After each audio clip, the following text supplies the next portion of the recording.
এই মুহূর্তে Rajshahi college Facebook পেজের সাথে সংযুক্ত সকলকে স্বাগত জানাচ্ছি। আমি অনুতোষ কুমার প্রামাণিক, প্রভাষক, হিসাব বিজ্ঞান বিভাগ।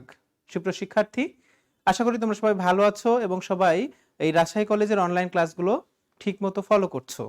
তোমরা সকলে জানো যে আমাদের অর্ধবার্ষিকী পরীক্ষা কিন্তু সামনেই অনুষ্ঠিত হবে, যদিও জানুয়ারি মাসে হওয়ার কথা ছিল, কিন্তু এটি হয়তো আগামী মাসে অনুষ্ঠিত হবে। তাই তোমরা ক্লাসগুলো ভালো মতো ফলো করো, ঠিক আছে? এবং ক্লাস সংক্রান্ত যদি কোনো সমস্যা হয় সেক্ষেত্রে অবশ্যই আমাদের সাথে সংযুক্ত হবে, অর্থাৎ আমাদের সাথে যোগাযোগ করবে, তাহলে সেই সমস্যাগুলোর কিন্তু সমাধান আমরা করে দেবার চেষ্টা করব। সুপ্রিয় শিক্ষার্থী, তোমরা জানো যে আমি উচ্চ মাধ্যমিক একাদশ শ্রেণীর ফিন্যান্স, ব্যাংকিং এবং বীমা এই সাবজেক্টের প্রথম পত্র ফিন্যান্স এর উপর আমি ক্লাস নিয়ে থাকি এবং ইতোমধ্যে আমরা আমাদের পঞ্চম চ্যাপ্টার স্বল্প এবং মধ্যমেয়াদী অর্থায়নের উপর একটি ক্লাস নিয়েছি গতদিনে, এবং সেই ক্লাসে আমরা স্বল্পমেয়াদী অর্থায়নের বৈশিষ্ট্য, সুবিধা অসুবিধা, তারপরে স্বল্পমেয়াদী অর্থায়নের বিভিন্ন ধরনের যে উৎসগুলো রয়েছে সেগুলো নিয়ে কিন্তু আমরা আলোচনা করেছি। সুপ্রিয় শিক্ষার্থী, সেখানে আমরা দেখেছি যে স্বল্পমেয়াদী অর্থায়নের যে দুটি প্রধান উৎস, একটি হলো প্রাতিষ্ঠানিক উৎস আর একটি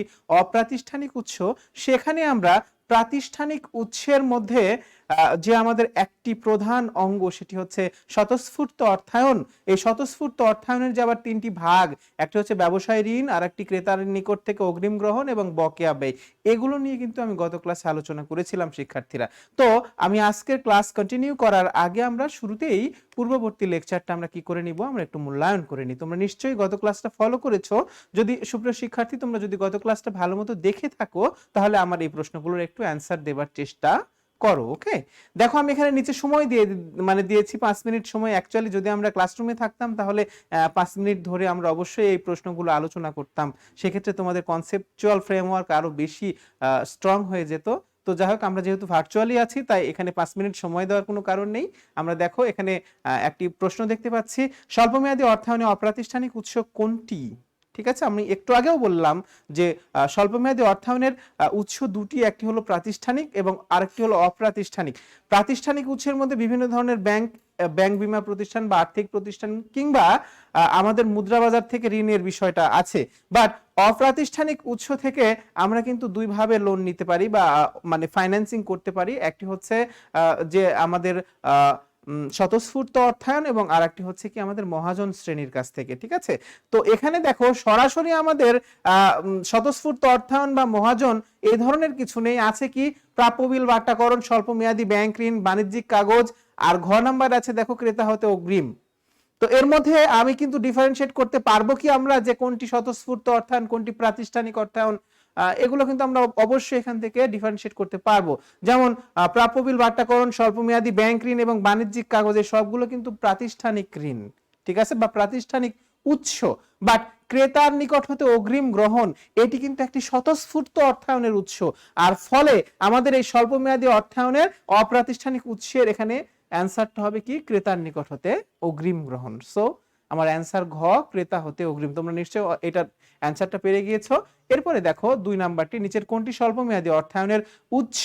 ওই একই, অর্থাৎ উৎস কেন্দ্রিক কিন্তু বিভিন্ন ধরনের প্রশ্ন প্রিভিয়াস ইয়ারে এসেছে এবং এখানে যে প্রশ্নগুলো আমি বলছি এই সবগুলো কিন্তু আগের কোনো না কোনো বছরে আমাদের বোর্ড প্রশ্নে এসেছে, তাই কিন্তু এগুলো বলার কারণ। সো একই সাথে আমি আমার থিওরি পড়াবো এবং ম্যাথ করাবো, পাশাপাশি যেগুলো বোর্ডে প্রশ্ন এসেছে সেগুলো আমরা কিন্তু সমাধান করবার চেষ্টা করব। সুপ্রিয় শিক্ষার্থী, তোমরা পরে যেন আর না বলো যে স্যার সাজেশন দেন কিংবা স্যার কোনগুলো কিভাবে পড়বো, এগুলো বলার কোনো প্রশ্ন নেই। ঠিক আছে, যখনই আমি যেটা থিওরি পড়াবো সাথে সাথে সেটার এমসিকিউ এবং সিকিউ দুটোই কিন্তু আলোচনা করে ফেলবো। দেখো আমি এমসিকিউ 2 নাম্বার এখানে বলেছি, নিচের কোনটি স্বল্পমেয়াদী অর্থায়নের উৎস?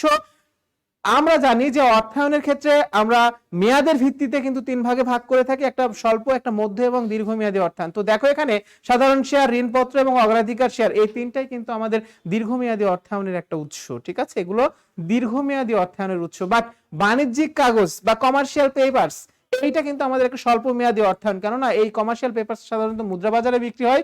বিভিন্ন বড় বড় প্রতিষ্ঠান সমূহ এই কমার্শিয়াল পেপারস গুলো বিক্রি করে তাদের স্বল্প মেয়াদী অর্থায়নের উৎস হিসেবে এটাকে নিয়ে থাকে। সো আমাদের এখানে 2 নম্বরের অ্যান্সারটা হচ্ছে বাণিজ্যিক কাগজ।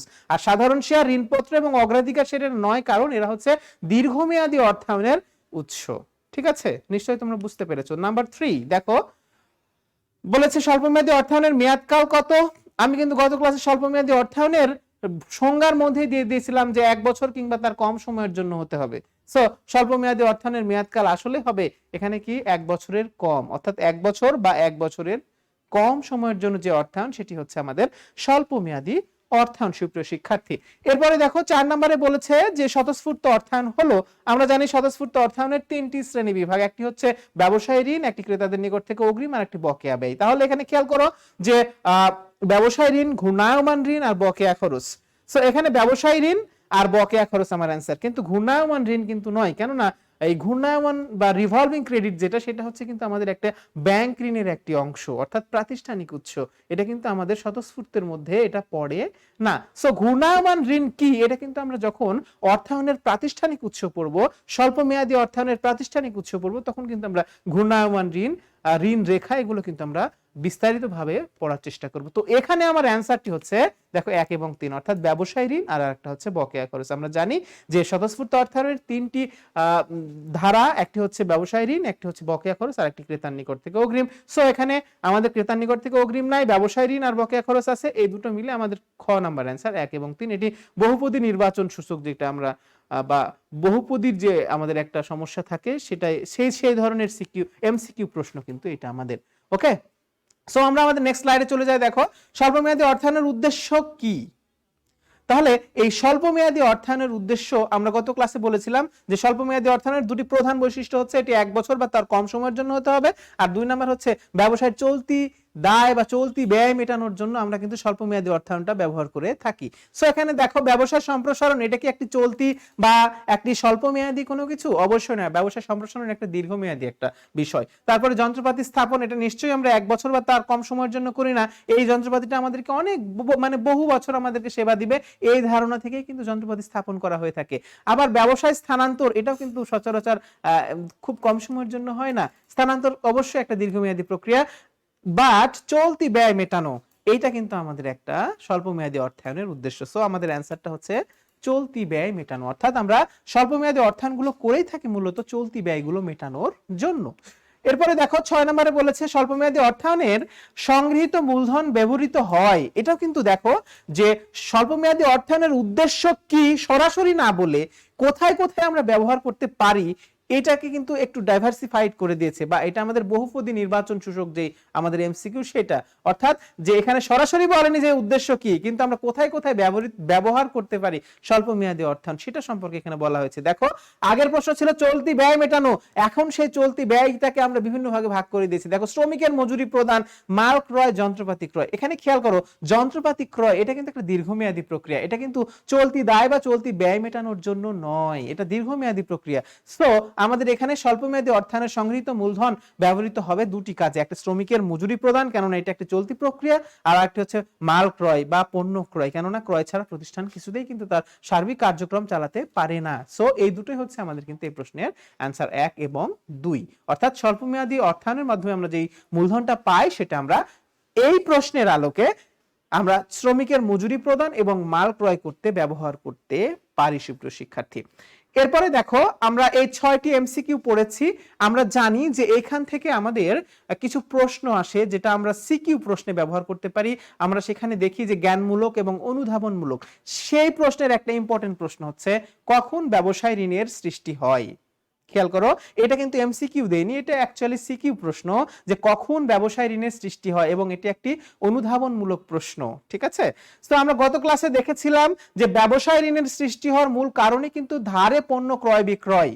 ঠিক আছে, এবং এই ধারে পণ্য ক্রয় বিক্রয় একটি স্বতঃস্ফূর্ত কাজ, একটি স্পন্টেনিয়াস কাজ। সো এইটাকে আমরা এই ধারে ক্রয় বিক্রয়ের মাধ্যমে যে ঋণটা হয় এটাকে আমরা স্বতঃস্ফূর্ত অর্থায়ন বলে থাকি, আর এই অর্থায়নের নাম হচ্ছে ব্যবসায় ঋণ। অর্থাৎ একজন ক্রেতা যখন বিক্রেতা কর্তৃক প্রদত্ত শর্ত মেনে নেয় না, আমি আবারও বলছি, একজন ক্রেতা যখন বিক্রেতা কর্তৃক প্রদত্ত শর্ত মেনে নেয় না, তখনই কিন্তু ব্যবসায় ঋণের সৃষ্টি হয়। যদি বিক্রেতা কর্তৃক প্রদত্ত শর্ত ক্রেতা যদি মেনে নেয়, তাহলে কিন্তু আর ব্যবসায় ঋণের সৃষ্টি হবে না। যদি আমি আবারও বলছি যে ক্রেতা যখন মেনে নেবে না, কার শর্ত? বিক্রেতার শর্ত। দ্রুত অর্থ পরিশোধের যে শর্ত দেয় বিক্রেতা, সেটা যখন একজন ক্রেতা মেনে নেবে না, তখনই কিন্তু ব্যবসায় ঋণের সৃষ্টি হবে, আদারওয়াইজ কিন্তু ব্যবসায় ঋণের সৃষ্টি হবে না সুপ্রিয় শিক্ষার্থী, দেখো আমরা তাহলে এতক্ষণ পর্যন্ত আমরা গত ক্লাসে যা পড়িয়েছি সেটির কিন্তু আমরা একটু রিভিউ এবং রিক্যাপিচুলেট করে নিলাম। Okay, so next move to our next slide. আজকে আমরা দেখো আজকের শিখন ফলের মধ্যে আমরা রেখেছি সুপ্রিয় শিক্ষার্থী, আমরা কিন্তু গত ক্লাসে ব্যবসায় ঋণের অঙ্ক করছিলাম, খুবই সহজ একটা অঙ্ক, এবং সেখানে দেখেছিলাম আমরা যে কিছু আমাদের কি ছিল, সূত্র ছিল, সেই সূত্রের সাহায্যে, একটি সূত্র ছিল, সেই সূত্রের সাহায্যে কিন্তু আমরা অঙ্কটার সমাধান করেছিলাম। এখন এই ব্যবসায় ঋণের ব্যয় তোমরা নিশ্চয়ই বাসায় তোমাদের একটা হোমওয়ার্কও দেওয়া ছিল, সেটার আমি অ্যান্সার একটু পরে বলছি, সেগুলো নিশ্চয়ই তোমরা প্র্যাকটিস করেছো। আর যদি প্র্যাকটিস করো তাহলে তোমাদের সূত্রটাও তোমাদের মাথার মধ্যে অবশ্যই গেঁথে গিয়েছে। আমরা সূত্রটা কি জানতাম বলতো, যে কেটিসি বা ব্যবসায় ঋণের ব্যয়, কেটিসি সমান সমান ছিল কি CD divided by 100 minus CD into 360 divided by CP minus DP into 100, এরকম একটা সূত্র ছিল। ঠিক আছে, এরকম একটা সূত্র ছিল। অনেকে প্রশ্ন করেছে যে স্যার আমরা এই সিডি কে সিডিআর লিখতে পারি না? হ্যাঁ, অবশ্যই তুমি এটাকে সিডিআর লিখতে পারো, নো প্রবলেম। সিডিআর অর্থাৎ ক্যাশ ডিসকাউন্ট রেট, আমি সেদিন বলেছিলাম ক্যাশ ডিসকাউন্ট, তো একই জিনিস, সিডি লিখলেও হবে, সিডিআর লিখলেও কিন্তু হবে। ওকে, সো আমরা এখানে আজকে যে বিষয়টা আলোচনা করব, এই সূত্রের মাধ্যমে আমরা গত ক্লাসে আলোচনা করেছিলাম, গত ক্লাসে ম্যাথ সমাধান করেছিলাম, আজকে তারই ধারাবাহিকতায় এই ব্যবসায় ঋণ থেকে আরো কয়েকটা সমাধান করব, সমস্যার সমাধান করব, এবং এই সমস্যাগুলো অবশ্যই প্রিভিয়াস ইয়ারে আসা বিভিন্ন ধরনের সৃজনশীল প্রশ্নের এবং সাথে সাথে বহু নির্বাচনী প্রশ্নের সমাধান করব। অর্থাৎ ব্যবসায় ঋণ সংক্রান্ত যে সমস্ত প্রশ্ন বিগত বছরের শিক্ষা বোর্ড প্রশ্নের আসছে, সেই বিষয়টা নিয়ে কিন্তু আমি এখন কথাবার্তা বলবো শিক্ষার্থী। ওকে, সো আমরা আমাদের আজকের শিখন ফলে যাওয়ার আগে একটু দেখে নাও যে গতদিনে আমরা ব্যবসায় ঋণের ব্যয়ের এই সূত্রটা দেখেছিলাম, নগদ বাট্টার হার ডিভাইডেড বাই 100 মাইনাস নগদ বাট্টার হার ইনটু 360 ডিভাইডেড বাই ঋণের মেয়াদ মাইনাস নগদ বাট্টার মেয়াদ।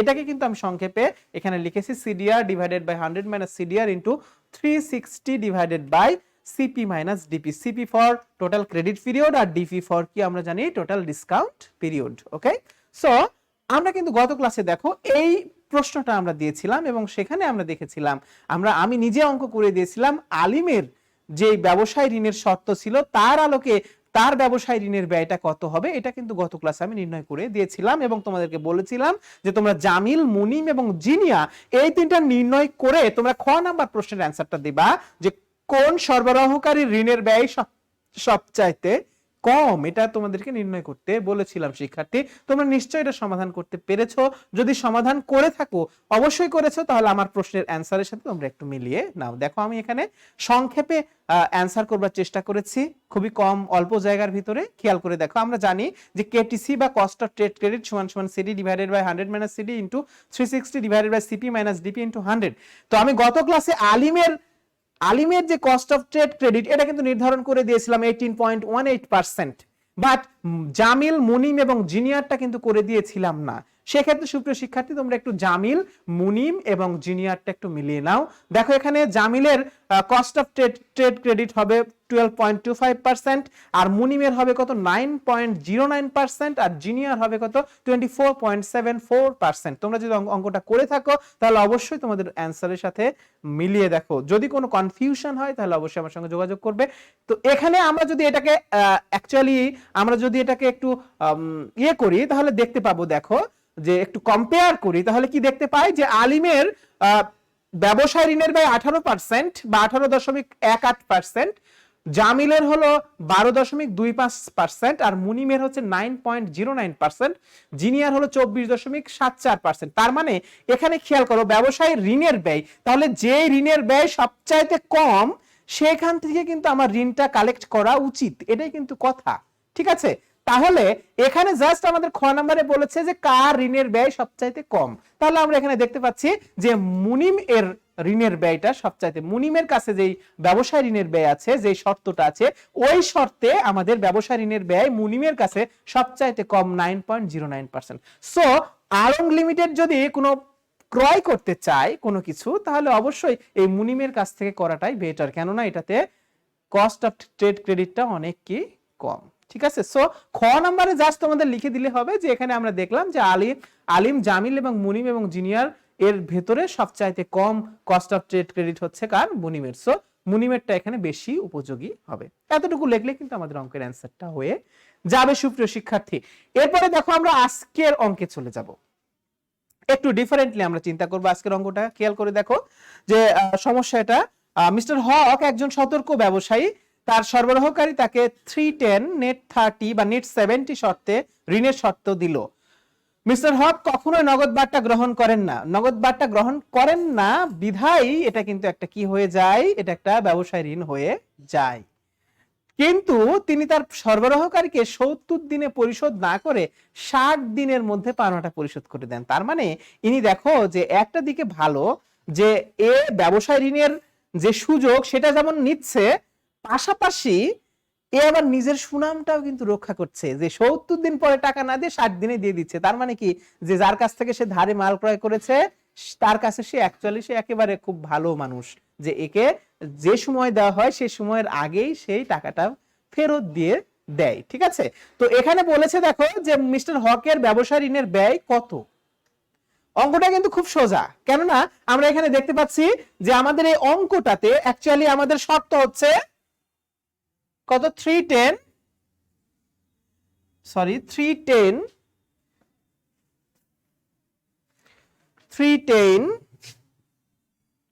আর কত N70, এটি হচ্ছে কিন্তু অ্যাকচুয়ালি এদের শর্ত। ঠিক আছে, যে কত? 310 নেট 70, অর্থাৎ 70 দিনের মধ্যে টাকাটা পরিশোধ করতেই হবে। আর যদি সে 10 দিনের মধ্যে টাকাটা পরিশোধ করতে পারে তাহলে 3% হারে সে কি পাবে? ক্যাশ ডিসকাউন্ট বা নগদ বার্তা পাবে। ঠিক আছে, এটা কিন্তু আমাদের ছিল। ওকে, এখন প্রশ্ন এখানে হয়ে গেছে কি দেখো, 70 দিনের মধ্যে টাকা পরিশোধ করতে হবে, কিন্তু সে পরিশোধ করে দিয়েছে কত দিনের মধ্যে? 60 দিনের মধ্যে পরিশোধ করে দিয়েছে। তাহলে অ্যাকচুয়ালি আমাদের সিপি কি হবে? ডিপি এখানে আমরা জানি। ঠিক আছে, যেমন এখানে খেয়াল করে দেখো সিডিআর সমান সমান এখানে 3%। ঠিক আছে, তারপরে এখানে খেয়াল করে দেখো যে আমাদের ডিসকাউন্ট পিরিয়ড হচ্ছে কত? এই যে 10 দিন, সো এখানে 10। বাট আমাদের ক্রেডিট পিরিয়ড কত? এখানে 70 নাকি 60, কোনটা? অর্থাৎ আমাদের ক্রেডিট পিরিয়ড কত হবে? 70 দিন হবে নাকি 60 দিন হবে? ঠিক আছে, তাহলে খেয়াল করে দেখো, মনে রাখবে শিক্ষার্থী, যখন এরকম দুটি পিরিয়ড থাকবে, যে তারিখে ক্রেতা টাকাটা পরিশোধ করে দিবে সেই তারিখকে আমরা টোটাল ক্রেডিট পিরিয়ড ধরে নেব। অর্থাৎ এখানে 70 দিন পরে টাকা দেওয়ার কথা থাকলেও সে অ্যাকচুয়ালি টাকা দিয়েছে কতদিন পরে? 60 দিন পরে টাকা দিয়েছে। অর্থাৎ এই 60 দিনকে আমরা টোটাল ক্রেডিট পিরিয়ড বা সিপি হিসেবে ধরে নেব। সো এখানে 70 হবে না, এখানে কত হবে? 60 হবে। এই অঙ্কটা দেওয়ার কারণই হচ্ছে এখানে যদি তোমাদের পরীক্ষাতে এরকম দুটা তারিখ দেওয়া থাকে তাহলে তোমরা কোনটা ইউজ করবা? ঠিক আছে, তখন কিন্তু কনফিউজড হয়ে যাবে, স্যার 70 দিয়ে করব নাকি 60 দিন দিয়ে করব। সবসময় মনে রাখবে যে অবশ্যই এটা কি করতে হবে, আমাদের টোটাল ক্রেডিট পিরিয়ড যেই তারিখে ক্রেতা পণ্যের মূল্য পরিশোধ করেছে সেই তারিখটাই আমাদের টোটাল ক্রেডিট পিরিয়ড হয়ে যাবে। ঠিক আছে, তাহলে এখন আমরা অঙ্কে চলে আসি। দেখো তো আমাদের এখানে মিস্টার হকের কেটিসি হবে কত? কেটিসি সমান সমান খেয়াল করে দেখো সিডিআর কত আমাদের এখানে? 3%, তাহলে 3 divided by 100 minus 3 into 360 divided by, আমার এখানে টোটাল ক্রেডিট পিরিয়ড কত বলেছি আমি? 60 দিন। তাহলে 60 মাইনাস 10, ডিসকাউন্ট পিরিয়ড তো আমাদের এখানে 10, এটা ফিক্সড, এটার কোনো চেঞ্জ নেই। তাহলে এখানে কত? 10 দিন, 10 ইন্টু কত? 100। এটা যদি তুমি ক্যালকুলেশন করে দাও তাহলে কিন্তু আমরা একটা এখানে কি পেয়ে যাব? একটা কিন্তু অ্যান্সার পেয়ে যাব। খেয়াল করে দেখো এখানে 3/97 ইন্টু এখানে কি হবে দেখো 360 ডিভাইডেড বাই 50 ইন্টু 100। এটা একটু ক্যালকুলেশন করে নাও তোমরা যদি একটু ক্যালকুলেশন করে নাও তাহলে অবশ্যই এখানে পেয়ে যাবে কত? 22.27%। 22.27%। এটা হচ্ছে কি আমাদের এইটার আমাদের মিস্টার হকের কি এখানে তার কস্ট অফ ট্রেড ক্রেডিট। ওকে, তাহলে এখানে আমরা কি দেখলাম দেখো, আসলে আগের অঙ্ক আর এই অঙ্কের মধ্যে কোনো তেমন কোনো ডিফারেন্স নেই, শুধু ডিফারেন্সের একটি জায়গা, সেটি হচ্ছে যে টোটাল ক্রেডিট পিরিয়ড কোনটা হবে। যেটা বিক্রেতা ঠিক করে দিয়েছে সেটা, নাকি ক্রেতা যে ডেটে পরিশোধ করেছে সেটা? যদি এরকম দুটোই থাকে তাহলে তোমরা অবশ্যই খেয়াল রাখবে যে যে ডেটে ক্রেতা পরিশোধ করে দিয়েছে সেইটা আমাদের কি হবে, টোটাল মানে টোটাল ক্রেডিট পিরিয়ড। ঠিক আছে, তাহলে এখানে আমাদের কস্ট মানে ক্রেডিট পিরিয়ডটা 70 না হয়ে কত হবে, 60 দিন হয়ে যাবে। ওকে, দেখো তাহলে এখানে আমরা জাস্ট এখানে সিডিআর এর জায়গাতে এখানে জাস্ট মান বসিয়ে দিয়েছি, এখানে 100 মাইনাস সিডিআর এর জায়গাতে মান বসিয়ে দিয়েছি, 360 ভাগ আমার টোটাল ক্রেডিট পিরিয়ড হচ্ছে 60 দিন, সেখান থেকে 10 দিন মাইনাস করে দিয়েছি। তারপরে দেখো আমি ক্যালকুলেশন করে আমি কত পাবো, 22.27%। সো এই মিস্টার হকের কি হবে, আমাদের মিস্টার হকের ব্যবসায় ঋণের ব্যয় কত, 22.27%। এটি আমাদের অ্যান্সার হয়ে যাবে সুপ্রিয় শিক্ষার্থী। দেখো তাহলে এইটাতে কিন্তু একটু ডিফারেন্ট নিয়ম আছে, এটা একটু স্টার চিহ্ন দিয়ে বা ওখানে সুন্দর করে মার্ক করে রেখে দাও খাতায়, তাহলে কিন্তু ভবিষ্যতে তোমার অঙ্ক করতে সুবিধা হবে যে এটা একটু আলাদা ধরনের অঙ্ক। ওকে, তাহলে আমরা আমাদের পরের সমস্যাতে চলে যাব। দেখো এরপরে আমরা এখানে একটা বিশাল অঙ্ক দেখতে পাচ্ছি। দেখো এই অঙ্কটা দিনাজপুর বোর্ড 2016-তে এসেছে, অর্থাৎ এই ব্যবসায় ঋণ সংক্রান্ত, ব্যবসায় ঋণের ব্যয় সংক্রান্ত একটা প্রশ্ন 2016 সালে দিনাজপুর বোর্ডে এসেছে, সেই প্রশ্নটা আমরা এখন সমাধান করব। এই চ্যাপ্টারটা কিন্তু অনেক বড় চ্যাপ্টার, ঠিক আছে, তাই আমি ক্ষুদ্র ক্ষুদ্র ভাগে ভাগ করে তোমাদেরকে অঙ্ক করানোর চেষ্টা করছি। ঠিক আছে, তাহলে দেখো এখানে বলেছে কি, মেহেদি জনাব হাসিমের কাছ থেকে 10,000 টাকার পণ্য ধারে ক্রয় করেন। জনাব হাসিম পণ্য বিক্রয়ের ক্ষেত্রে শর্ত আরোপ করেন যে জনাব মেহেদি 14 দিনের মধ্যে পণ্যের মূল্য পরিশোধ করলে মোট ক্রয় মূল্যের 3% নগদ বাট্টা সুবিধা পাবেন। দেখো এখানে সরাসরি টার্মটা সিম্বলিক্যালি না দিয়ে এখানে কথাই দিয়ে দিয়েছে যে 14 দিনের মধ্যে অর্থ পরিশোধ করলে তাকে বাট্টার সুবিধা দেওয়া হবে কত, 3%। তবে তাকে অবশ্যই 27 দিনের মধ্যে পণ্যের মূল্য পরিশোধ করে দিতে হবে। এইটা হচ্ছে আমার টোটাল ক্রেডিট পিরিয়ড, আর 14 হচ্ছে আমাদের টোটাল ডিসকাউন্ট পিরিয়ড। ওকে, তারপরে দেখো বলেছে কি, জনাব মেহেদি ব্যাংক থেকে ঋণ নিয়ে 4র্থ দিনেই জনাব হাসিমকে পণ্যের দাম শোধ করে দিলেন। তাহলে বিষয়টা এরকম, খেয়াল করে দেখো যে 10,000 টাকার পণ্য ধারে ক্রয় করেছে হাসিমের কাছ থেকে, শর্ত ছিল 14 দিনের মধ্যে টাকাটা পরিশোধ করলে তাকে 3% ছাড় দেওয়া হবে, বাট্টা মানে তো ছাড় দেওয়া হবে। এখন ওই মেহেদি আবার একটু মানে চালাক আছে, চালাক এই অর্থে যে সে কি করেছে, সে ব্যাংক থেকে 12% হারে ঋণ নিয়ে এসে সে ওই হাসিমের 10,000 টাকাটা সে পরিশোধ করে দিয়েছে।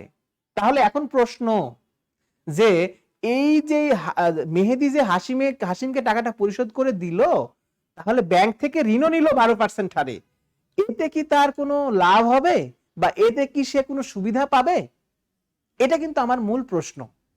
প্রশ্নে কি চেয়েছে একটু পরে আমরা সেটাতে যাব, কিন্তু প্রশ্ন এটা যে দেখো দুই জায়গা থেকে কিন্তু ঋণ নেওয়া মানে এ নিয়েছে, একটা হচ্ছে ধারে পণ্য ক্রয় করেছে, আর আরেকটা ওই ক্রয়কৃত টাকা সে ব্যাংক থেকে নিয়ে এসে এই ধারে ক্রয়কৃত পণ্যের টাকাটা সে ফেরত দিয়ে মানে পরিশোধ করে দিয়েছে। তাহলে ব্যাংকে যে 12% রেট অফ ইন্টারেস্ট আছে, এটা কি তার নেওয়া ঠিক হয়েছে? এই প্রশ্নের যদি অ্যান্সার জানতে চাই তাহলে অবশ্যই আমাকে ওই মেহেদি যখন হাসিমের কাছ থেকে ধারে পণ্য ক্রয় করেছে সেই শর্ত অনুযায়ী আমাকে আগে ব্যবসায় ঋণের ব্যয়টা নির্ণয় করে নিতে হবে। যদি ব্যবসায় ঋণের ব্যয় দেখা যায় যে কম হয় ব্যাংক ঋণের ব্যয় থেকে, তাহলে ব্যাংক থেকে ঋণ নেওয়াটা কার্যকর হবে না। আমি আবারও বলছি যে খেয়াল করো, যদি ব্যবসায় ঋণের ব্যয়টা কম হয় আর ব্যাংক থেকে ঋণ নিয়ে যে ঋণটা নিয়েছি সেটার সুদের হার যদি বেশি হয়, তার মানে ব্যাংক থেকে ঋণ নেওয়াটা ঠিক হয়নি। কিন্তু যদি ব্যবসায় ঋণের ব্যয় বেশি হয় আর ব্যাংক ঋণের ব্যয়টা একটু কম হয়, তাহলে ঠিক আছে, ব্যাংক থেকে সে ঋণটা নিয়ে এসে ওই টাকাটা সে পরিশোধ করে দেবে। ঠিক আছে, এখন দেখো যে আমাদের 1 নম্বরে কি চেয়েছে, ক নম্বরে বলেছে ব্যবসায় ঋণের ব্যয় কত, খ নম্বরে বলেছে জনাব মেহেদির ব্যাংক থেকে ঋণ গ্রহণের যৌক্তিকতা মূল্যায়ন করো। এই প্রশ্নটা কিন্তু সবচেয়ে ইম্পর্টেন্ট, কেননা ব্যবসায় ঋণের ব্যয় তুমি ইজিলি বের করতে পারবে, আমাদের যে সূত্র আছে সেই সূত্র দিয়ে তুমি ব্যবসায় ঋণের ব্যয়টা নির্ণয় করতে পারবে। তাহলে আমরা করি, দেখো সুপ্রিয় শিক্ষার্থী, তাহলে এখানে আমরা যদি শুরুতেই ক নম্বরে যাই, তাহলে আমরা যদি ব্যবসায় ঋণের ব্যয়টা মানে নির্ধারণ করি, তাহলে দেখো আমরা জানি, তোমরা লিখবে এভাবে, আমরা জানি যে ব্যবসায় ঋণের ব্যয় কেটিসি সমান CDR divided by 100 minus CDR into 360 ভাগ CP minus DP into 100। Okay, এটা তোমরা আগে কিন্তু কি করে দিবা, এটা অবশ্যই তোমরা আগে লিখবা, ঠিক আছে। চার্জার লাগা। হ্যাঁ, আচ্ছা, এখন এখানে যখন আমরা দেখব যে অঙ্কটার ক নম্বরে চেয়েছে কি ব্যবসায় ঋণের ব্যয় নির্ণয় করতে হবে, তখন আমরা একটু এখানে লিখে নিব যে দেওয়া আছে কি কি দেওয়া আছে একটু দেখি। দেখো দেওয়া আছে কি দেওয়া আছে আমাদের এখানে ক্যাশ ডিসকাউন্ট রেট সিডিআর, এটা নিশ্চয়ই আমাদের অঙ্কে দেওয়া আছে, ঠিক আছে। এরপরে দেখো আমাদের সিপি দেওয়া আছে, আবার ডিপিও দেওয়া আছে, এগুলো কিন্তু আমাদের অঙ্কে দেওয়া আছে, ঠিক আছে। ওকে, তাহলে ওটা একটু বড় করে দাও। তাহলে এখানে দেখো সিডিআর হচ্ছে কত আমাদের 3%, আর সিপি হচ্ছে আমাদের, খেয়াল করে দেখো, সিপি হবে আমাদের টোটাল 27 দিন, আর ডিপি হচ্ছে আমাদের কত 14 দিন।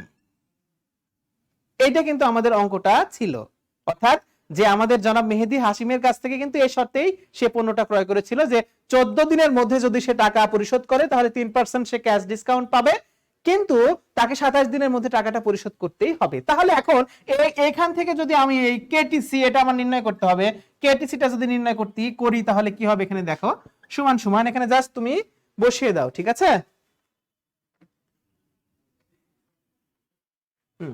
তাহলে এখানে সিডিআর কত আমাদের এখানে 3, তাহলে দাও 3 ভাগ 100 মাইনাস 3 ইনটু, এখানে খেয়াল করে দেখো যে আমাদের 360 অঙ্কের 360 ভাগ সিপি কত আমাদের এখানে 27 মাইনাস এখানে ডিপি কত আমাদের 14 ইনটু 100। তাহলে এখন খেয়াল করে দেখো, তাহলে 3 ভাগ নিচে কত হবে 97। হ্যাঁ, তাহলে কত হবে এখানে 3 ভাগ 100 থেকে যদি 3 মাইনাস করি তাহলে 3 ভাগ 97 ইনটু, খেয়াল করে দেখো এখানে 360 ভাগ এখানে কত হবে 27 থেকে 14 যদি মাইনাস করো তাহলে 13 ইনটু কত হবে 100। তোমরা একটু ক্যালকুলেশন করো তো প্রিয় শিক্ষার্থী, তোমরা একটু ক্যালকুলেশন করো যে আসলে এটা ক্যালকুলেশন করলে কত হচ্ছে। ওকে,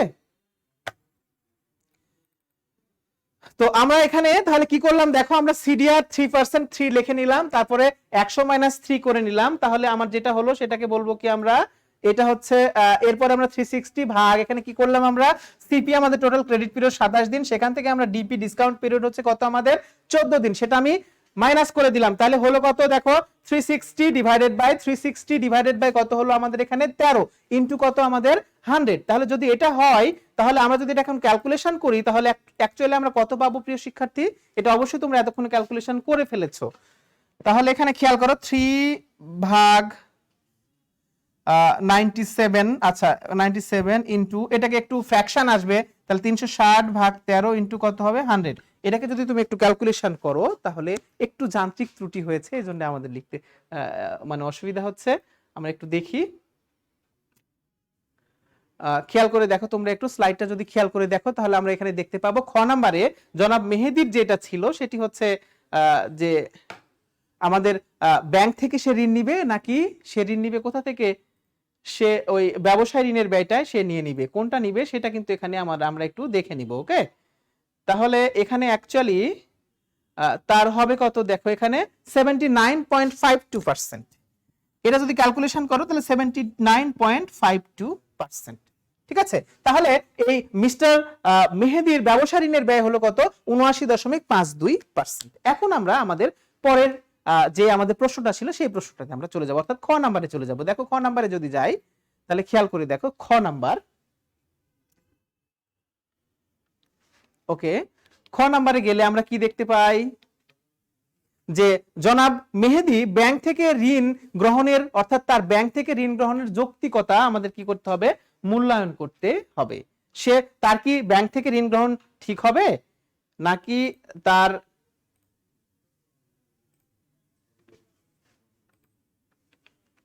খুবই এগুলোর মুশকিল হচ্ছে না কেন,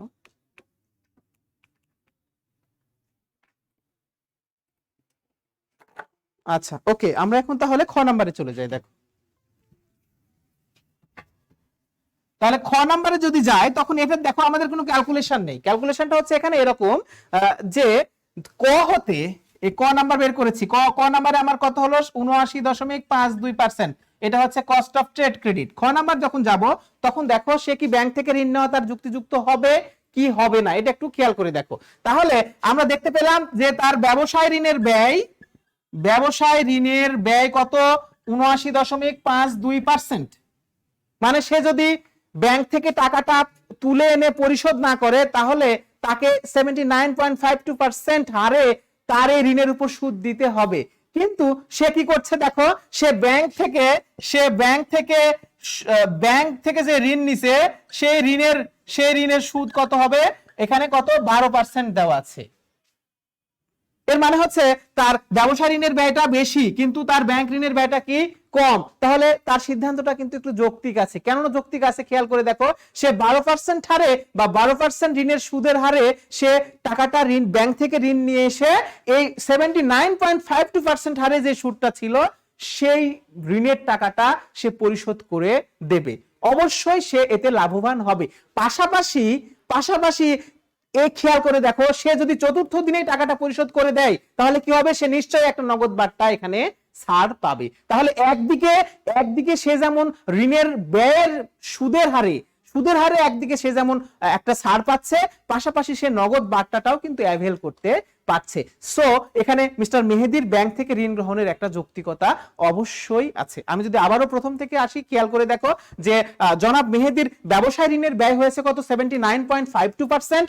এখন সে কি করেছে, সে ব্যাংক থেকে 12% ঋণের সুদের হারে সে কি করেছে, ঋণটা নিয়ে এসে তার আগের ঋণটা শোধ করে দিয়েছে। তার মানে এই তার ব্যবসায় ঋণের ব্যয়টা হতো 79%, কিন্তু ব্যাংক থেকে ঋণ নিল মাত্র সে 12%। তাহলে কেন সে নিবেন? অবশ্যই ব্যাংক থেকে 12% হারে ঋণটা তুলে নিয়ে এসে সে 79.52% হারে যে ঋণটা ছিল সেটা সে পরিশোধ করে দেবে। ঠিক আছে, পাশাপাশি সে যদি চতুর্থ দিনের মধ্যে টাকাটা পরিশোধ করে দিতে পারে, সে যদি 14 দিনের মধ্যে টাকাটা পরিশোধ করে দিতে পারে, তাহলে সে যেই 3% হারে নগদ বার্তা পাবে সেই বার্তাটাও কিন্তু সে নিজেই পেতে পারে। সো একই সাথে তার ঋণের সুদের হার কম, আবার দ্বিতীয়ত সে নগদ বার্তার সুবিধাটাও ভোগ করতে পারছে। বিধায় এখানে মেহেদি ব্যাংক থেকে ঋণ নিয়ে সে এখানে যেই ঋণটা তার ব্যবসা ঋণটা শোধ করে দিয়েছে, এটা অত্যন্ত যৌক্তিক একটা সিদ্ধান্ত হয়েছে। এইভাবে তোমরা একটু লিখে দিবে, তাহলে তোমাদের প্রশ্নের অ্যান্সারটা হয়ে যাবে। ওকে, আমরা আমাদের নেক্সট কোশ্চেনে চলে যাব। দেখো আমাদের নেক্সট কোশ্চেনটা হচ্ছে যে যশোর বোর্ড 2016-তে এসেছে। খেয়াল করে দেখো, রফিক একজন সফল মোটর গাড়ি ব্যবসায়ী। তিনি হোন্ডা কোম্পানির বাইক 210 নেট 30 শর্তে ধারে ক্রয় করেন, কিন্তু তিনি ইচ্ছা করলে 410 নেট 30 শর্তে বাজাজ কোম্পানির বাইক ক্রয় করতে পারেন। এটা কিন্তু 2016 সালে এসেছে যশোর বোর্ডে। ঠিক আছে, দেখো একই কোশ্চেন, সে হোন্ডা কোম্পানির কাছ থেকে কিনেছে 210 নেট 30 শর্তে, আর সে কি করেছে আবার বাজাজ কোম্পানির কাছ থেকে কিন্তু সে ইজিলি 410 নেট 30 শর্তে বাইকটা ক্রয় করতে পারেন। ঠিক আছে, তার মানে এর সাথে দুটো শর্ত আছে, দুটো অপশন আছে। তাহলে সে কোন শর্তটা অ্যাভেল করবে? দেখো ক নাম্বারে বলেছে যে হোন্ডা কোম্পানির বাইকের ঋণের ব্যয় কত, আর রফিকের কোন কোম্পানি থেকে বাইক কেনা যুক্তিযুক্ত হবে। তাহলে আমরা একটু এখানে ক্যালকুলেশন করি সুপ্রিয় শিক্ষার্থী। দেখো তাহলে ক নাম্বারে বলেছে কি হোন্ডা কোম্পানির ব্যবসায় ঋণের ব্যয় কত হবে। তাহলে ওকে চলে আসো, দেখো হোন্ডা কোম্পানির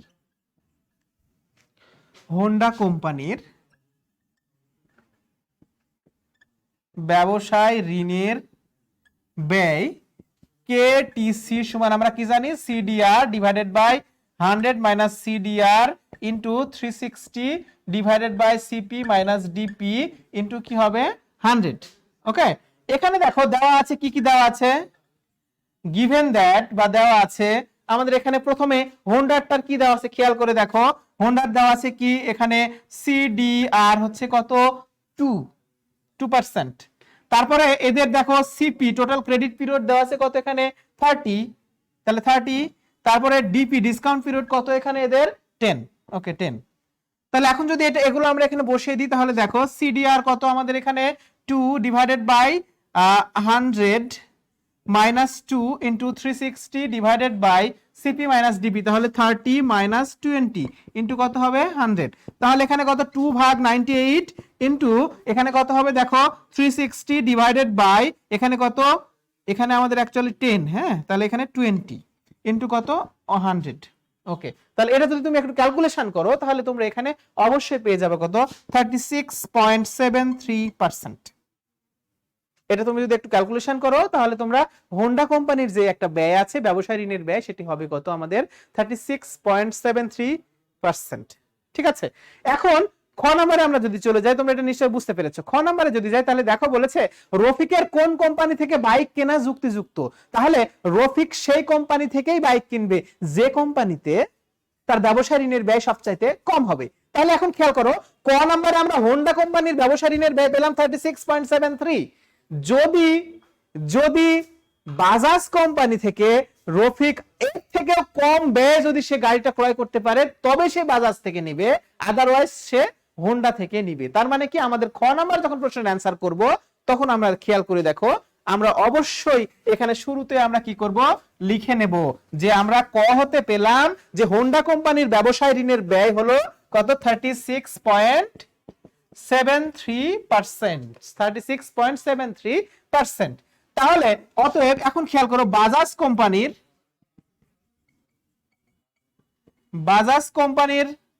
ব্যবসায় ঋণের ব্যয়,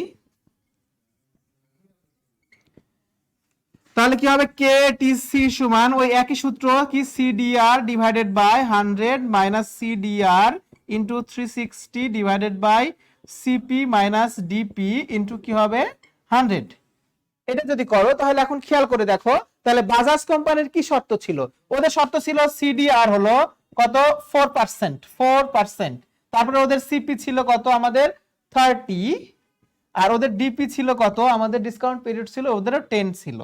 ওকে, এখন এটা এখানে বসিয়ে দাও। তাহলে সিডিআর খেয়াল করে দেখো, সিডিআর আমাদের এখানে কত 4 ভাগ 100 মাইনাস 4 ইনটু 360 ডিভাইডেড বাই এখানে কত আছে সিপি হচ্ছে আমাদের 30 মাইনাস আমাদের ডিসকাউন্ট পিরিয়ড হচ্ছে 10 ইনটু কত 100। তাহলে এখানে কত হবে 4 ভাগ 96 ইনটু এখানে খেয়াল করো 360 ডিভাইডেড বাই 20 ইনটু কত 100। এটা যদি ক্যালকুলেশন করে দেখো তাহলে এটা অ্যাকচুয়ালি হবে 75%।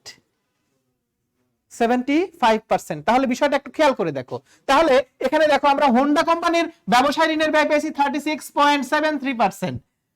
আবার আমরা বাজাজ কোম্পানির এখানে ক্যালকুলেশন করে ফেললাম কত, তাকে 75% মানে ঋণের সুদ দিতে হবে। তাহলে মিস্টার রফিক কোথা থেকে তার বাইকটা কিনবে, অবশ্যই সে তার বাইকটা হোন্ডা কোম্পানি থেকে কিনবে। কেননা হোন্ডা কোম্পানিতে যদি সে হোন্ডা মানে কোম্পানির কাছ থেকে যদি সে বাইকটা ক্রয় করে তাহলে তাকে 36% ইন্টারেস্ট দিতে হবে, বাট সে যদি বাজাজ কোম্পানির কাছ থেকে কিনে তাহলে তাকে 75% সুদ দিতে হবে। এটা তো অবশ্যই সে করবে না, সে অবশ্যই কি করবে বাজাজ কোম্পানিকে বাদ দিয়ে এটাকে বাদ দিয়ে সে কোথায় যাবে হোন্ডা কোম্পানির কাছে চলে যাবে। তোমরা নিচের যে একটা কমেন্টস হবে সেই কমেন্টসে কিন্তু তোমরা অবশ্যই লিখবা যে এখানে যেহেতু হোন্ডা কোম্পানির ব্যবসায় ঋণের ব্যয় কম তাই মিস্টার রফিক সে কি করবে, সে বাজাজ কোম্পানির বাইকটা না কিনে সে অবশ্যই হোন্ডা কোম্পানির বাইকটা কিনবে। ঠিক আছে, এটি আমাদের অ্যান্সার। ওকে, আমরা আমাদের নেক্সট স্লাইডে চলে যাই। খেয়াল করে দেখো, তাহলে আমরা এতক্ষণ যে যশোর বোর্ড 2016 সালে যে অঙ্কটা ছিল এটা কিন্তু আমরা খুব সহজে করে দিলাম। মনে রাখবে যে ব্যবসায় ঋণের ব্যয়ের যে অঙ্কগুলো আসে এগুলো কিন্তু খুব সহজ হয় এবং এগুলো কিন্তু খুব রিসেন্ট আসছে। এরপরের অঙ্কটা যদি দেখি আমরা, দেখো সম্মিলিত বোর্ড 2018 সালে আসছে এই ব্যবসায় ঋণের ব্যয়, কত সহজ অঙ্ক এসেছে তোমরা একটু খেয়াল করলে বুঝতে পারবে। তাহলে এখানে দেখো, এখানে বলেছে যে বসুন্ধরা কোম্পানি লিমিটেড, কি বলেছে বসুন্ধরা কোম্পানি লিমিটেড তাদের তাৎক্ষণিকভাবে চলতি মূলধনের প্রয়োজন হওয়ায় 80,000 টাকা দরকার। অর্থাৎ কোনো একটা কারণে কোনো একটা চলতি মূলধন বা চলতি ব্যয় নির্বাহের জন্য অথবা পণ্য ক্রয় আর যাই হোক না কেন তাদের 80,000 টাকা দরকার। কোম্পানির কাছে দুটো বিকল্প শর্ত আছে। কি কি শর্ত দেখো, একটি হচ্ছে যে প্রথম শর্ত হচ্ছে কোম্পানি 315 নেট 45 শর্তে 80,000 টাকার কাঁচামাল ক্রয় করতে পারে। ঠিক আছে, এটা করতে পারে। অথবা দ্বিতীয় শর্ত হয়েছে যে কোম্পানি 210 নেট 60 শর্তে 80,000 টাকার কাঁচামাল ক্রয় করতে পারে। এখানে দুটো শর্ত, একটা হচ্ছে 45 দিনের মধ্যে টাকা পরিশোধ করতে হবে, যার 15 দিনের মধ্যে টাকা পরিশোধ করলে সে 3% হারে নগদ বার্তা পাবে, এই একটা শর্ত। আর একটা শর্ত হচ্ছে যে মোট মেয়াদ হবে, ঋণের মেয়াদ হবে 60 দিন, 60 দিনের মধ্যে টাকাটা পরিশোধ করতে হবে। যদি সে 10 দিনের মধ্যে টাকাটা পরিশোধ করতে পারে তাহলে 2% নগদ বার্তা পাবে। এখন প্রশ্নের এখানে খেয়াল করে দেখো, ক নম্বরে বলেছে প্রথম শর্তের ব্যবসায় ঋণের ব্যয় কত, তাহলে খুবই সহজ, তোমরা এটা করে ফেলতে পারবা। খ নম্বরে বলেছে কোম্পানির কোন বিকল্প নির্বাচন করা উচিত, আগের অঙ্কের মতোই যে ক হতে তুমি অবশ্যই একটা হার পাবে, সেই হারের সাথে তুমি খ নাম্বারে যখন অ্যান্সার করবে তখন দ্বিতীয় শর্তেরও তোমার একটা ব্যবসায় ঋণের ব্যয়টা নির্ণয় করে তারপরে কম্পেয়ার করতে হবে। যে কোম্পানির বা যে শর্তের ব্যবসায় ঋণের ব্যয় সবচাইতে কম হবে এই বসুন্ধরা কোম্পানি সেই বিকল্পটি অবশ্যই সে গ্রহণ করবে। ঠিক আছে, তাহলে আমরা চলে যাই। দেখো তাহলে প্রথম শর্তে কেটিসি সমান সমান, খেয়াল করো, CDR divided by 100 minus CDR into 360 divided by CP minus DP into 100। এখানে খেয়াল করো কি কি দেওয়া আছে, প্রথম শর্তে কি কি দেওয়া আছে খেয়াল করে দেখো। 315, তার মানে সিডিআর সমান সমান 3%, আর এখানে ডিপি বা ডিসকাউন্টিং পিরিয়ড আছে এখানে কত 15% বা 15 দিন। ঠিক আছে, আর সিপি হচ্ছে ক্রেডিট পিরিয়ড হচ্ছে তার কত, এখানে তার ক্রেডিট পিরিয়ড হচ্ছে 45। ওকে, তাহলে আমরা এখন যদি এটা এখানে ক্যালকুলেশন করি তাহলে দেখো সিডিআর বা ক্যাশ ডিসকাউন্ট রেট কত আমাদের এখানে 3 ডিভাইডেড বাই 100 মাইনাস 3 ইনটু 360 আমাদের সূত্রে divided by CP, total credit period কত 45, সেখান থেকে আমরা ডিসকাউন্টিং পিরিয়ড কত 15 বাদ দিব, তাহলে আমাদের অঙ্কটা হয়ে যাবে। এটা যদি তুমি এখন ক্যালকুলেশন করো 3/97 ইনটু 360 ডিভাইডেড বাই 30 ইনটু কত হবে 100, এটা ক্যালকুলেশন করো তাহলে তোমরা অবশ্যই প্রথম শর্তের তোমরা একটা ব্যবসায় ঋণের ব্যয় পেয়ে যাবে 37.11%। ওকে, সো এটার অ্যান্সার হবে 37.11%। তাহলে প্রথম শর্তের আমাদের ব্যবসায় ঋণের ব্যয় হবে কত 37.11%। এটা আমাদের ক নাম্বার হয়ে গেল।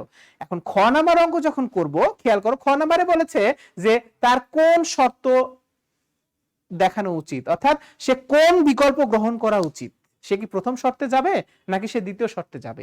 তাহলে আমরা এখানে কিভাবে অ্যান্সারটা করব, যে আমরা ক থেকে প্রথম শর্তের ব্যবসায় ঋণের ব্যয় পাই 37.11%, তাহলে এখন আমাকে দ্বিতীয় শর্তের ব্যবসায় ঋণের ব্যয়টা নির্ণয় করতে হবে। করে যদি দেখো যে প্রথম শর্তের ঋণের ব্যয়টা কম তাহলে প্রথম শর্ত অ্যাকসেপ্টেড, যদি দ্বিতীয় শর্তের ঋণের ব্যয়টা কম হয় তাহলে দ্বিতীয়টা অ্যাকসেপ্ট। ওকে, তাহলে আমরা চলে যাই। দেখো খ নাম্বার যখন যাব তখন সূত্র একই থাকবে, এখানে শুধু আসবে কি এখানে দ্বিতীয়, তাহলে দ্বিতীয় শর্তে যাও। তাহলে দ্বিতীয় শর্তে আমরা এখানে কি খেয়াল করে দেখো, দ্বিতীয় শর্তের আমাদের সিডিআর কত 2%, 2, এখানে ডিসকাউন্টিং পিরিয়ড কত 10, আর এখানে টোটাল ক্রেডিট পিরিয়ড কত 60। তাহলে এখন এটা যদি আমি ক্যালকুলেশন করি তাহলে 2 divided by 100 minus 2 into 360 divided by কত সিপি কত 60 মাইনাস 10 ইনটু কত 100, ক্যালকুলেশন করো 2/98 into 360 divided by 50 into 100, calculation করলে তোমরা অবশ্যই এখানে একটা ব্যয় পাবা 14.69%, 14.69% বা 14.70% লিখে দিলেও হয়ে যাবে। তো এখানে খেয়াল করে দেখো যে প্রথম শর্তে আমাদের প্রথম শর্তের ব্যয় ছিল কত, প্রথম শর্তের অ্যাকচুয়ালি ব্যয় ছিল 37 প্রথম শর্তে কেটিসি ছিল 37.11%, আর আমরা দ্বিতীয় শর্তে দেখো এখানে কত পাইছি ব্যয় 14.69%, তার মানে এখানে দেখা যাচ্ছে যে দ্বিতীয় শর্তের কি আমাদের ব্যবসায় ঋণের ব্যয় কম। তাহলে কি করবে দেখো, বসুন্ধরা কোম্পানি অবশ্যই সে কি করবে দ্বিতীয় শর্তটা গ্রহণ করবে, কেননা দ্বিতীয় শর্তে তার ব্যবসায় ঋণের ব্যয় প্রথম শর্তের থেকে কম। ঠিক আছে, তোমরা লাস্টে গিয়ে তোমাদের কমেন্টসটা জাস্ট এইভাবে লিখে দিবা যে আমরা এখানে দেখলাম যে প্রথম শর্তে ব্যবসায় ঋণের ব্যয় 37.11% এবং দ্বিতীয় শর্তে ব্যবসায় ঋণের ব্যয় 14.69%। ঠিক আছে, তাহলে এখানে আমরা দেখতে পাচ্ছি যে দ্বিতীয় শর্তের ব্যবসায় ঋণের ব্যয় সবচাইতে কম, তাই এখানে বসুন্ধরা কোম্পানি অবশ্যই তাদের কি করবে, তাদের দ্বিতীয় শর্তটা এখানে অবশ্যই তারা দ্বিতীয় বিকল্পটা গ্রহণ করবে। এইভাবে তোমরা জাস্ট তোমাদের অ্যানসারটা তোমরা লিখে দিবে, তাহলে কিন্তু আমাদের অঙ্কের অ্যানসারটা হয়ে যাবে। সুপ্রিয় শিক্ষার্থী দেখো, তাহলে আজকের ক্লাসে কিন্তু আমরা কি করলাম যে আমাদের এই ব্যবসায় ঋণ সংক্রান্ত আমাদের যা যা প্রবলেম ছিল এবং প্রিভিয়াস ইয়ারে এসেছে সেই ধরনের মানে প্রবলেমগুলো কিন্তু আমরা আজকে সমাধান করবার চেষ্টা করলাম। তোমরা ক্লাসটা অবশ্যই ভালো মতো দেখবে এবং তোমরা সেগুলো সমাধান করবার চেষ্টা করবে। আশা করি এই ব্যবসায় ঋণ সংক্রান্ত যদি কোনো সমস্যা বা মানে প্রশ্ন পরীক্ষাতে আসে তাহলে অবশ্যই সেটা তোমরা ভালো মতো অ্যান্সার করতে পারবে। তোমাদের সকলকে আগামী ক্লাসের আমন্ত্রণ জানিয়ে আজকের ক্লাসটি শেষ করছি। Thank you very much.